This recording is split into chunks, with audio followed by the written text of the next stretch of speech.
One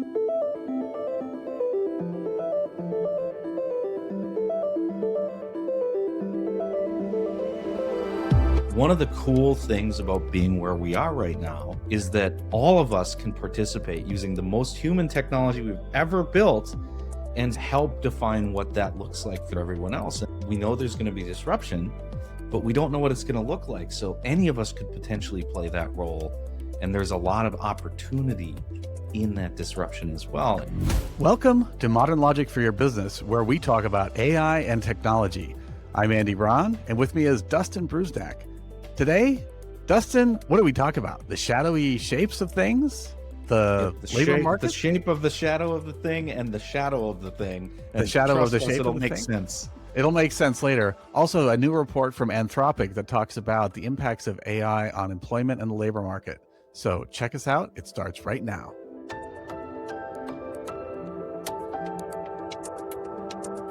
There's a couple things that we want to talk about today.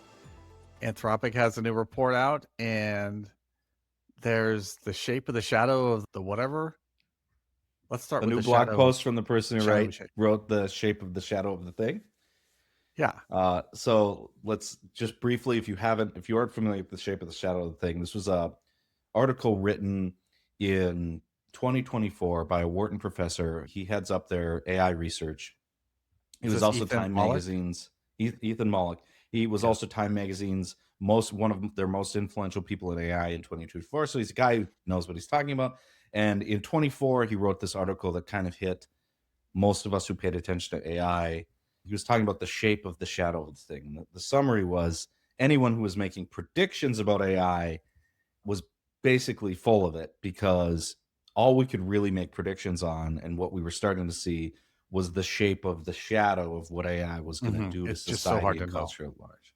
Yeah. So last week in blog post time or in podcast time, so in a few weeks for you, he wrote an article called The Shape of the Thing, arguing that we still can't see the thing, but we're starting to get a pretty good idea of what the general shape of the thing is going to look like. And it's a pretty short article. You can look it up.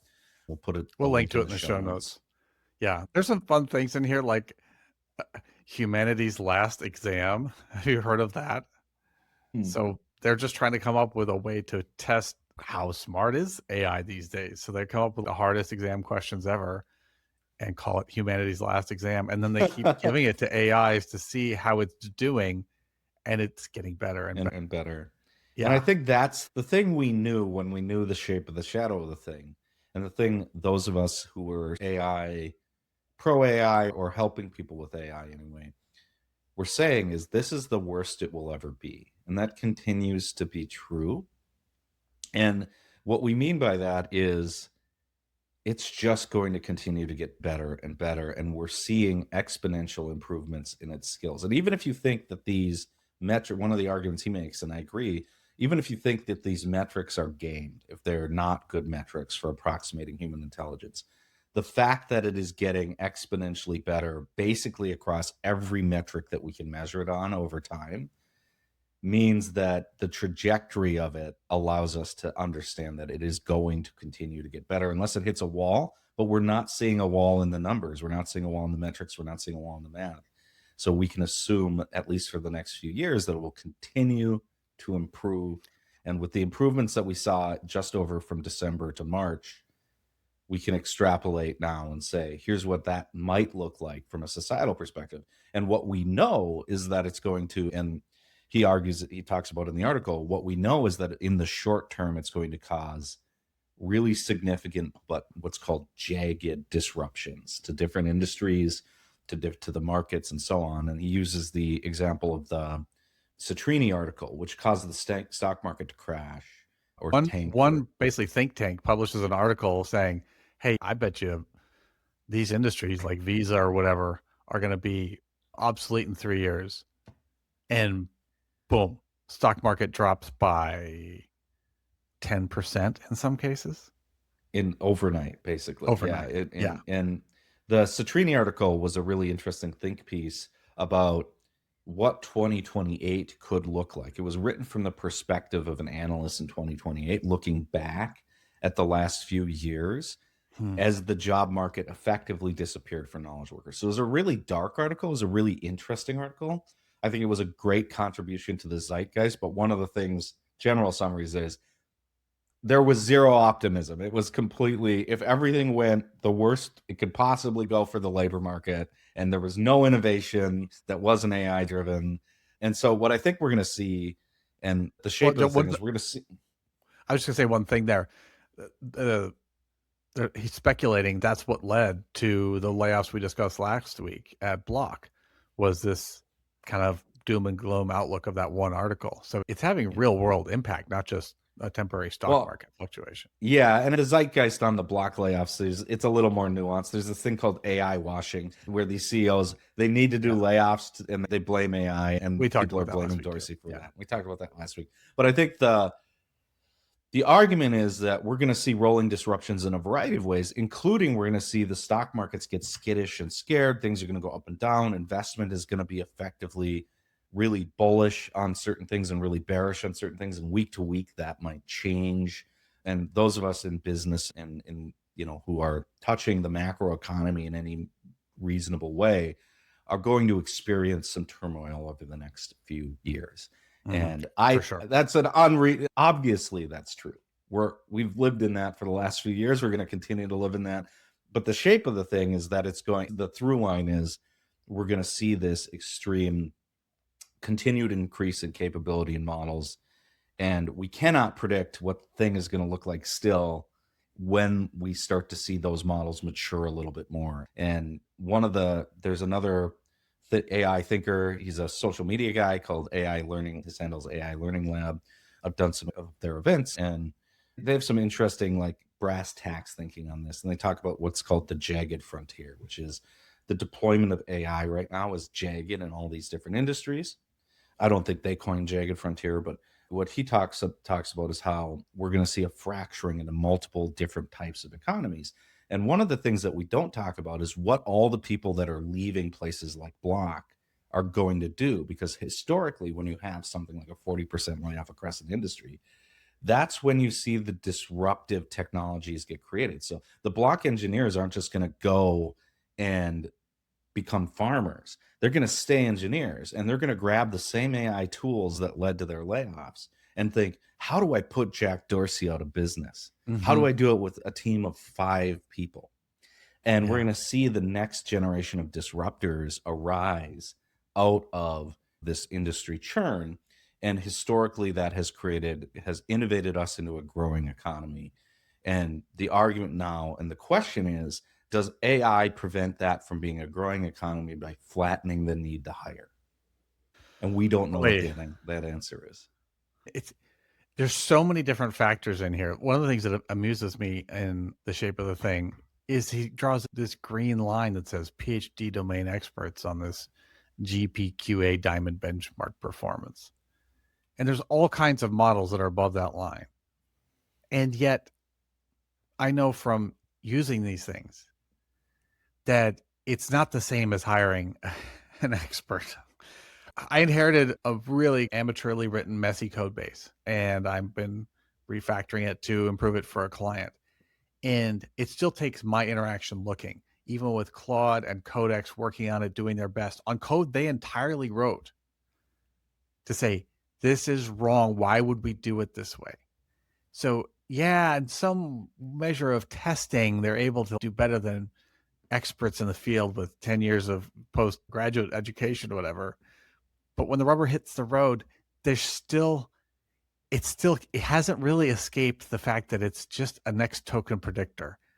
And it gets lulled into is this the kind of place where we do lousy code? I see a lot of lousy code. I'll just keep writing lousy code. And you have to say, no, we were given lousy code. We want to make better product.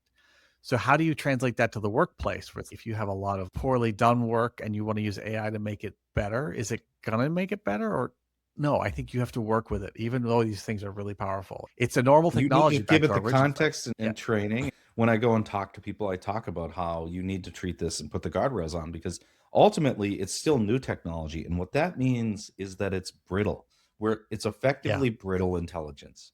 it And in the is. same way, that when we were at Adobe, I was shocked when I first got to Adobe. When you walked down the hall and you asked people what their education was, I would say the vast majority, or at least half of the people there, I either had a no college education or a college education like you in something completely dissimilar. I worked Molecular down from here, biology. the molecular biologist. There was an astrophysicist Oh, further down and when you do the hiring process and you try to hire the PhDs, you realize very much that these people are very smart. They know a lot, but they don't know anything about how things actually get built in the real world.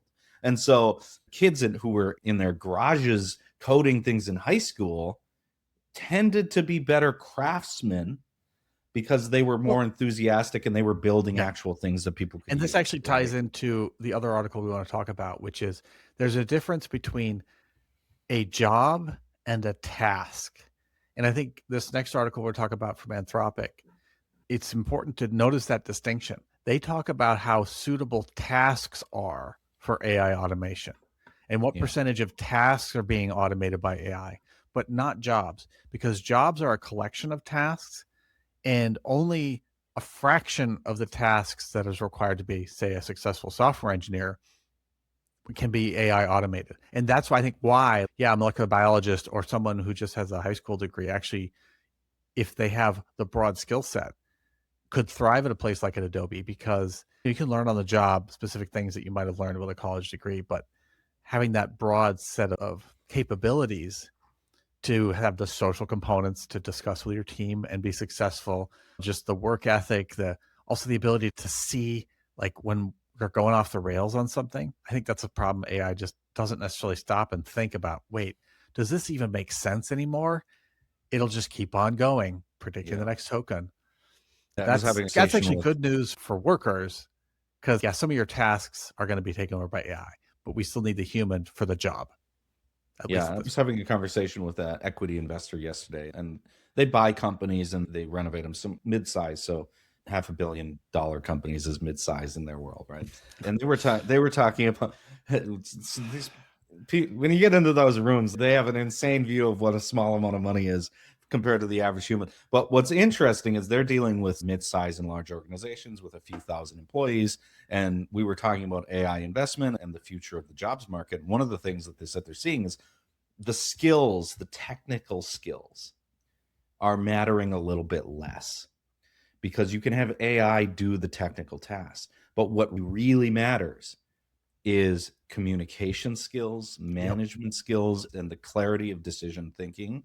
And so you have the AI bring you data, and it's still your job to read the tea leaves and make gut judgment calls and then convince the people around you that this is the right direction, because Yep. AI can be great, but it's not going to convince two leaders that disagree with each other that this is the right way. No matter how much data you throw at them, that's a human to human problem. And so we need, ultimately we were talking about the future of college education. We might see college education actually moving more towards the liberal arts type degrees, more Yeah. towards The philosophy critical and so on, and thinking. Yeah. the critical thinking, because the core tasks, the complex hard tasks are going to get that we consider like data numbers crunching. The AIs are going to eat that for lunch. And Or you'll I have think there's classes on still how to valuable in, evaluate those things. right, and there's still valuable to understand what's happening under the surface. And the other piece is data interpretation, data siloing, and so on. AI doesn't just naturally get into an enterprise market and break down all the barriers and integrate all the data. You still need a team to come in and determine how are we getting access to that, who should have access to that, what are the requirements for that, how do we govern that, et cetera. And so the people are like, software engineering is dead. I'm sorry to tell you, like, writing code might be dead or dying, but that was 20% of the job anyway. And as you and I know, 80% of the job and what we do, or like half of it, is managing the project, managing the client, managing the scope, managing all these things that AI can't really even touch right now. And so when you look at the Anthropic report, so Anthropic did this report, I think last week, talking about how they're seeing that we're not seeing layoffs in the job market yet. But what we are seeing is a softening in the junior hiring market. And that's exactly what I would have expected to see with this sort of set of tools, because what you end up with is the people that know how to make decisions are the senior people. So companies are holding on to them. But when you hire the junior people, they don't have either of those sets of skills. So you have to train them on both. And so, like, how do they, the AI can do the grunt work. So one of the other things I was talking about with someone else yesterday was the the fact is that the junior people on the team tend to be given the most drudgery kind of work, the work that most of us Yeah. don't want to do. When I first got to Adobe, I was doing the build environment, right? That was my job, was to make sure that when you guys wrote code, it got compiled and put in the right directory with the right languages so that it was in the right spot so that it could go on, this is dating me, onto a CD and get burnt onto a disk and put into a box, right? And so that was my job, was to do that. But it's basically move this file, that make sure it's Yeah. and AI can do all that now with the press of a button. My previous starting job at Adobe probably wouldn't exist. And that's most software engineering teams, and Right. how we mostly got introduced in there as the build guy, right? Yeah. I, what's interesting about this article, they try to paint a rosy picture, and I just, part of it doesn't pass a gut check for me, just from my friends in the Twin Cities area who are struggling to find work. A person we had briefly hired who unfortunately wasn't able to stay with us just due to powers outside of my control, the struggle she had finding another job. And I think, for example, one measure they look at is unemployment by industry, but that is defined by people looking for work in that industry who they themselves are somehow categorized as people in that industry. And it doesn't count people who've never had a job yet, because those workers aren't yet categorized as being in that industry. And it doesn't count people who've given up and have taken jobs elsewhere. Like, you just needed to pay the rent, so you took a job at the coffee shop. Now you're no longer a software industry person. And also, it doesn't take the fact that all these things treat the workforce as if it's this inert lump of lard or something. Like, no, people see what's happening. My brother is a professor at Penn State University, and he says the computer science enrollment is way down. So even people graduating high school know that They're industry writing is not a something good place to go. So the fact that we're seeing which is unemployment numbers fascinating. mostly We've seen that trend. flat, it doesn't mean that we haven't been impacted. I think the industry is being pretty significantly impacted. But also, one of the things from the Shape of the Thing article was about all this lumpy disruption and jagginess. It could be premature to give up on software industry as a career, because technology is even more critical to how we run as a society now than ever.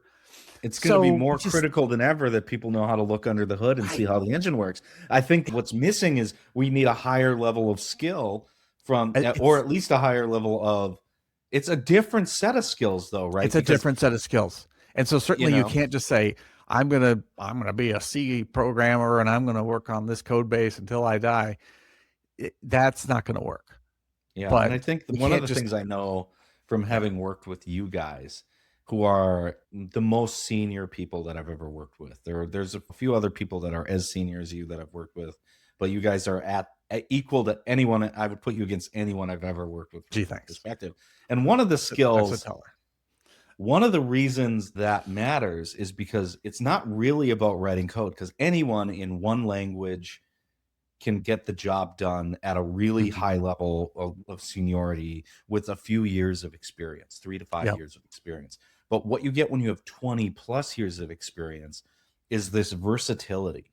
Each of you guys knows 20 plus, so many programming languages that you've both lost count. And I can give you a new language and you can be like, yeah, this is like 10 other languages that I've worked with. Sure. I know how, but the I can language read doesn't it. even matter anymore. Exactly. It's the higher level organizational thinking that really is the power skill, especially when we talk about tasks. And what are the tasks that are left for me to do that AI can't do? It's really organizing the work. Well, and it's pattern recognition. It's managing people. It's pattern recognition. Oh, I've been here before. I know how to navigate myself out. It's when you talk about the discrete tasks of computer programming, seniority 10 plus years is not about the discrete tasks about computer programming. It's about how do I interface the work that is being done with the organization, the product owner, how do I align everything so that we're getting done on a deadline? How do I manage the people so that they're all happy? And so as AI comes and eats up that bottom layer, what I'm hearing from the most senior people I know is, yeah, this is great because this was the drudge work that was getting away from me, like solving the problems that I'm actually qualified now to solve, that few people are qualified to solve. And so it's a very interesting, as you said, as jagged deployment, and we're going to see turmoil all over the place. But I think one of the things that we're not going to get away from in the near term anyway is the senior thinkers.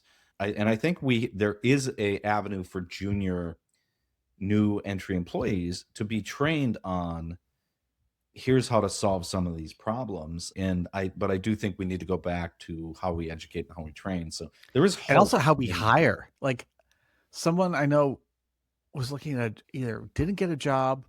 Anyway, the job application process was like full of trick questions around nuances of the Python programming language. And I'm stunned. Like, it We do doesn't matter Fibonacci. anymore. Yeah. Like, yeah, maybe because I know a lot of languages that I could say, oh, this is a common kind of gotcha you should look out for. And so I would be able to muddle through, even though I didn't know all the nuances of maybe how asynchronous things specifically work in this library in Python. But I just like, It's almost like job interviews. They're like, we're going to ask you the trick question and then be mad at you when you get the trick question wrong, and somehow use that to inform whether you're going to be able to do the job correctly. Well, I know the trick question interview is a common thing, but the trick question should be more around, okay, you have 3 coding agents working for you, and this one created a pull request like this one. This one said this was a problem with it. How do you resolve? How would you improve your skills files or your MCPs or something like that so that this wouldn't be a problem again? Because certainly one of the things that's new for me is there used to be a lot of grind to my job. Coding was a grind. Like, I actually, this is a funny story. I used to do enough copy and paste of lines of code or variable names or whatever that actually my left thumb would start to hurt from hitting the command key because I have big hands. And so I actually bought a special switch to hit with my foot that was the command key so I could copy and paste. And just to be clear, I'm not copying and pasting whole functions, but just like little things like variable names. And so that's not the kind of drudge work I do anymore. The AI is writing all the code. If a variable has a long name, because I like descriptive names, it can type it out 20 times. It doesn't have to copy and paste it. But what I have to do is recognize when I'm repeatedly correcting it, to not just get stuck in that rut myself. No, stop correcting it. Create a skill, create a rule, so that the AI itself is auto-correcting. Or if we're having a bunch of agents work together, maybe spin off a special agent that checks this agent for that kind of problem. So that now my knowledge about how to do things correctly is being enforced automatically. It's automating those things. That's the skill we need for the future. Context engineering is engineering, right? And part of engineering is this iterative process. And it feels, when I go and talk to people and I was talking to a startup yesterday, and his engineering team is resistant to the adoption of AI. They don't want to use it. They don't even want to use it to code, much less agentic and some of the crazy stuff you guys are doing now, right? It's great. Yeah, it's the thing and one of the reasons is when they first generated code with it, it didn't do a good job. And anyone who uses an AI in the field that they're an expert in, we've talked about this before, the first reaction is, this is terrible, this thing's an idiot, why would I ever use this? These tools are hype, etc. And what they're missing is that it's still a tool that takes work to learn. It's not this magic leprechaun that jumps out of the box and does all your work for you. And we all know that, all of us who use it. But what it is, it's an incredibly smart, capable tool, but it's just a tool. And so you need to put in the engineering work. So when something goes wrong, it feels like a pain in the butt. The response shouldn't be, I'm not going to use AI, I'm just going to do it myself. It's, how do I make it so that this tool gets it right the next time? And then you never have to worry about it again. Larry Wall, who invented the programming language Perl back in the 90s, right? Old school. He has this great comment about programming. He says, programmers are the laziest people I've ever met in my life. They'll spend multiple days writing code to solve something to save themselves 5 minutes. And I think that's the exact kind of approach we need to take to AI is, why is it getting it wrong? How can I teach it to get it right? Instead of assuming that it isn't capable, because it absolutely is capable. And the people who have that skill who then take those things that they're tripping over, teach the AI how to not trip over it. Imagine the acceleration that they get over time as they Yeah. automate away Mhm. the piece of their job. And that's what those of us who I think are on the other side of that adoption hill are seeing. And even for our work, my work, when I don't write code, I use Cowork quite a bit. And I'm starting to see the exact same thing. So Cowork is a wrapper around Claude Code, which is their Yeah. coding agent. But it turns out Mhm. that their coding agent is an incredibly capable agent across a whole variety of non-coding work tasks. And It's the they've created same model underneath. yeah, it's the same model underneath. And you start to automate these little things, and that gives you more time and more time. And you get this sort of compounding interest of time that makes you move faster. And that really excites me about our ability as a small business to make bigger impacts on the world around us with this tool. And the people, and I told this to the startup I was talking to yesterday, the people who reject this, it's going to feel like they're sitting there with a old school schooner out on the ocean, and they're getting blazed by all these big sort of super yachts and high powered engines, and alien spaceships are going to be floating above them, and they're not even going to be able to recognize what these new bit types of businesses look like, because they're going to operate so differently than what we have today. And I think that they're going to look like they're going to be in a capitalist society, a much more sophisticated predator. And that is dangerous to people that are sitting there thinking they can just wait this out. One of the other Yeah. things that I think is really interesting is I think we're going to see, and this is another thing that AI learning labs I saw talking about, is we're going to see a renaissance in non-technology, non-knowledge industries, service work, art type It's stuff, and so on. Right. well, there's a really interesting graph that kinda says of industries that have tasks that can be covered by AI, what fraction of those tasks are today impacted, or is AI doing those? And there's definitely places where there's a big opportunity, like in healthcare, hasn't really adopted much AI yet. Management, a little bit. But then there's certain sectors, like you mentioned, grounds maintenance and agriculture and transportation, that it's just not a task suitable for AI at all. Who was the guy at Adobe that decided to retire and just make handmade furniture? Do you remember? Yeah, Actually, there's several guys who got into one of our coworkers, um, and another one went and became a metal worker, and these are yeah, extremely talented yeah. engineers. And so I think we're also going to see a resurgence in sort of these hands touch the earth kind of industries. Yeah, except they're not um very lucrative industries yeah, often. but those of us, there are needs, things like groundskeeper, and people make good living. Like many of the small business owners I know who are thriving are, for example, landscape businesses, snow removal businesses, HVAC businesses, things that deal with your house or your roof. And so those kinds of industries are pretty resilient to AI, at least in the near term, until we get humanoid robotics. And we know from our friend Dr. Aaron Ames that humanoid That's a robotics ways. are a ways out. I think we're going to see people will find meaningful things to do, even if there is disruption to certain industries. And I think the other thing is the writing is, we know that the shadow of the thing, we know that there's going to be disruptions, but we don't necessarily, anyone who's predicting that there won't be an entire class of worker, it's still too early for us to know that. We know that our jobs are going to be disrupted and they're And different. it's such early days. So the last couple of days, Claude has had a bunch of outages, and that impacted my work because I'm used to using Claude Code to get stuff done. I could switch to Codex. It was not a particularly big deal, but that isn't acceptable if you're in a critical industry. So, what are the managed service providers for making sure that your AI is 100% uptime, that it's Yeah. zero latency? So now you have to manage the infrastructure. It's data center work, which a lot of people had moved to the cloud and given up, but maybe there's a whole new industry for managing those systems in house to make sure that they stay up. The token cost is reasonable, that we're using the Yep. right model for the right task, that the governance is in place, that there's so many Yeah. new jobs that are being created in that space that we are overlooking that are helping people go into this new And the industry. early adoption has been in places where it could go easily. It's folks who didn't mind running OpenClaw on their computer where it had free access to do anything. And yeah, once in a while, sure, it erased their hard drive, but they're living on the bleeding edge. So they had backups. They didn't care. But you can't Yeah. take that into a regulated industry, the nuclear power industry or healthcare or something. For those same wins to go there, you're going to need to figure out compliance and auditability and all these other things. And that's going to be a lot of difficult work. It's a there's new work that's being created as the old work is getting taken over. It's Any like a other lot of technology. technologies in the Shocking. past. Yeah. Yeah.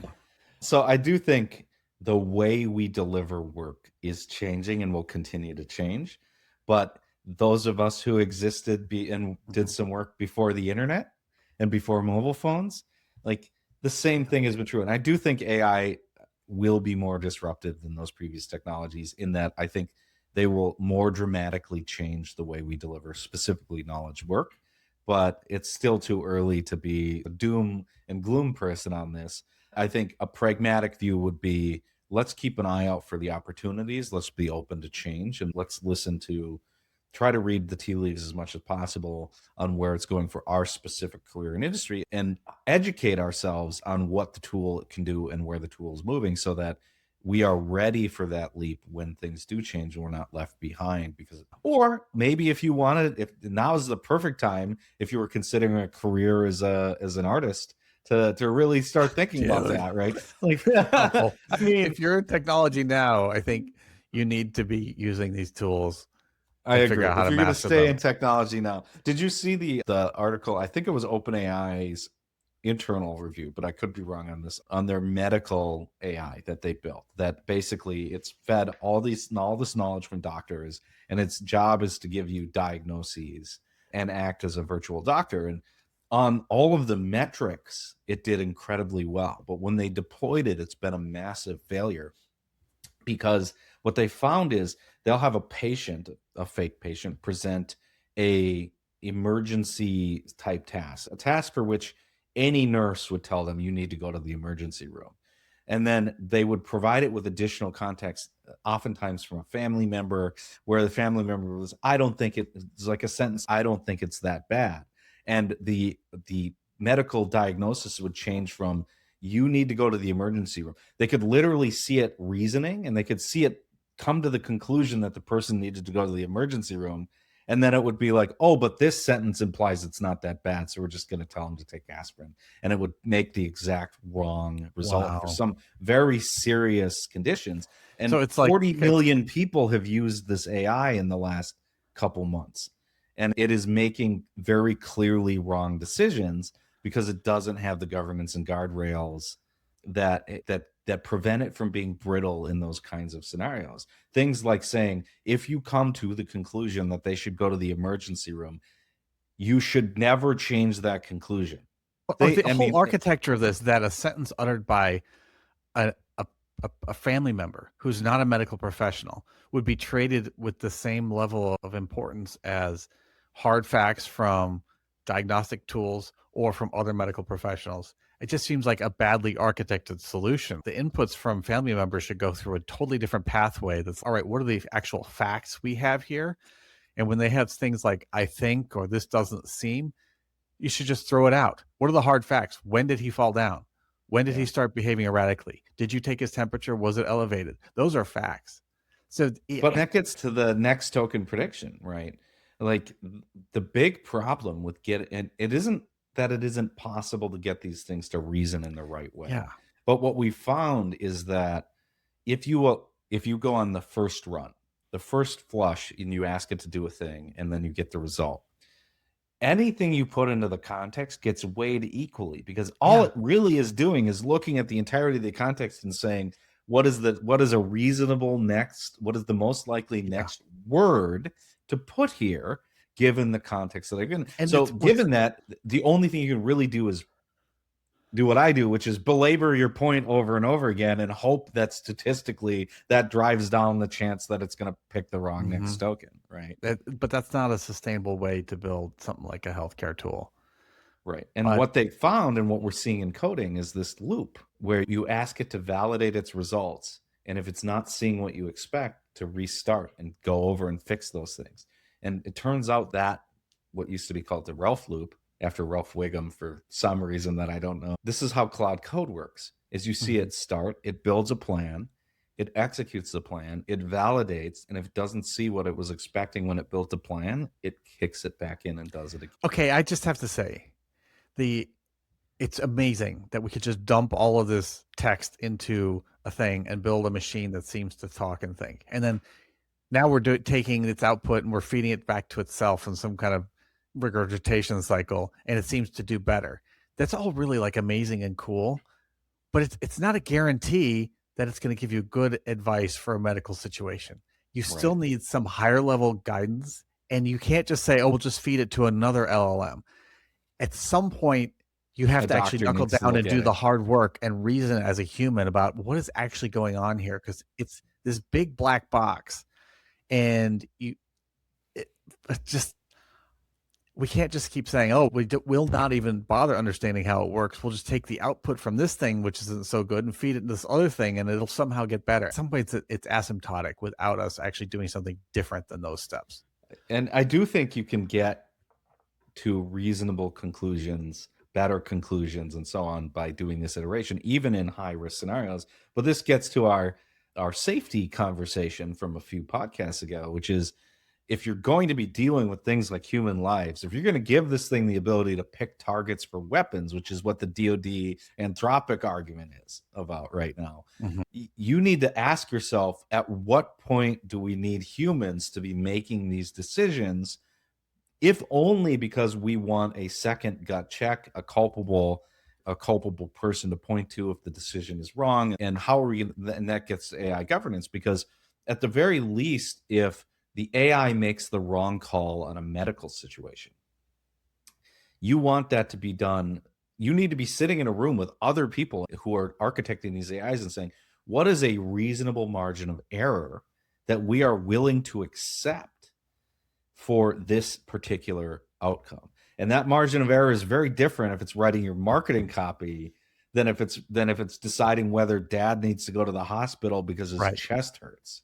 And also, Right. what's the feedback loop where these systems can know that they made a wrong call? Unfortunately for medical, it's the feedback that it made the wrong call is too late and way too risky, as opposed to like when it writes bad code and it doesn't compile. So those are some of the barriers to further adoption. So, My argument um, would be that when you start dealing with Waymo self-driving cars is a great example, right?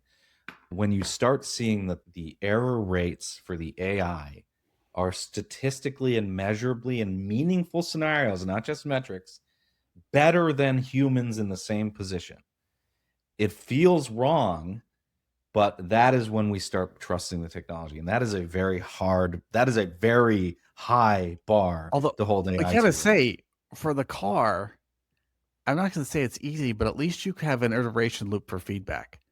Did I Yeah. crash into something? Is a yes no thing. So they can train on that. Whereas And did you I can give measure a it with medical physics. did I give medical advice that led to a poor health outcome? A much slower iteration and much higher risk to that one. So that'll be a slow adopter, but yeah, someday we'll get there. I just wanted to call out, we've made some references in this conversation, which has been great. So previous podcasts. So if you haven't listened, check out the one from 2 weeks ago where we talked about Jack Dorsey with the big layoffs at Block. Also, we mentioned several times that AI is normal technology. That's episode 12. Be sure to check that one out. Great conversation. Yeah, we've touched on a lot today. I just wanted to mention those various things. I think, though, this has been a good conversation. Do you have any parting thoughts, Dustin? Have hope. I think that's the summary.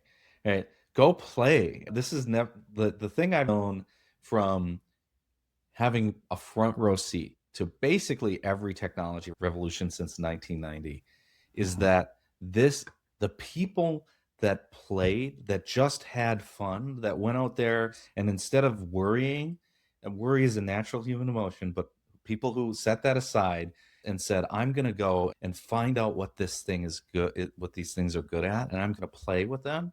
Those are Yeah. the people that defined the next generation of the economy. Yeah. And one of the cool things about being where we are right now is that all of us can participate using the most human technology we've ever built and help define what that looks like for everyone else. And we know there's going to be disruption, but we don't know what it's going to look like. So any of us could potentially play that role.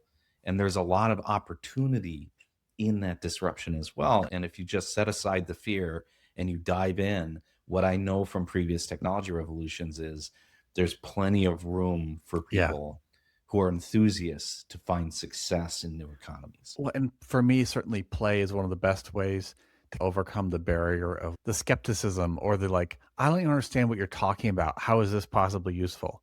But then you try it and you're like, oh, it's a small difference from what I was understanding to what it actually is. But that small difference actually makes a big difference in terms of its utility and how exciting it is. That's, I think, a barrier you need to get through. So at least, oh, I understand what like OpenClaw does, what agentic things are. And Right. then you could say it doesn't apply to the problems I'm facing. But I without used really digging Cowork in, to generate yeah, an offer letter or whatever. Have it save you or a 5 minutes website, and then or or a yeah, website or yeah. yeah, And if you can lower the barriers to play both for yourself and inside your organization, I think you're going to see categorically better outcomes than if you resist. yeah. Thanks for joining us. As always, if you have questions or you need AI technology help, you can find us at modernlogic.io. You can follow us on all kinds of platforms, including Spotify, Apple Podcasts, and YouTube. Our show is produced and edited by Ryan Peterson, with additional contributions from Dylan Brusnak, Anna Spitz, and Beth Davis. Our AI mascot, Mlem, was created by the artist Becca Ron. Our theme music is Elastic Vibe by Ziv Moran. Do you have a question or suggestion we can discuss? We'd love to have your feedback. Get in touch with us at modernlogic.io/podcast. You can submit your questions, and you never know, we might talk about them on the air next time. Modern Logic for Your Business is a production of Modern Logic. If you like the show, please remember to share, rate, and review. It really does make a difference to us.